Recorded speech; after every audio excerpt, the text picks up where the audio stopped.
Here's how I make dinner as an online fat loss coach. Let's go. Siyempre, una muna ang bowl. You have to make sure na zero siya there. And then, ang ating mahiwagang kanin. For this meal, 100 grams lang. Dahil marami na akong nakain kanin kanina. Next is our meat.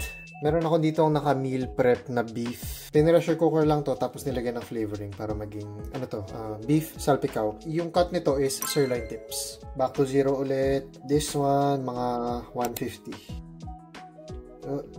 Pero, ang ginagawa ko dito is, since medyo may frozen na sauce yan, dagdagan ko ng mga 20 grams pa for allowance sa sauce. Yung 172, okay yan ito. Add pa ng konting mushroom. Pero ilalog ko to as 150 grams lang na beef. Ito na ang first half ng meal. May microwave ko muna to kasi lalagyan ko to ng gulay. Pero yung gulay ko is frozen pa. So, separate kong ima-microwave yun. Next naman is the gulay. This is our gulay. Mixed vegetables lang. Ito, I'll get 60 or 50 grams lang. Pero ayan, dahil matubig siya, ang i-weigh ko dito is 60 grams.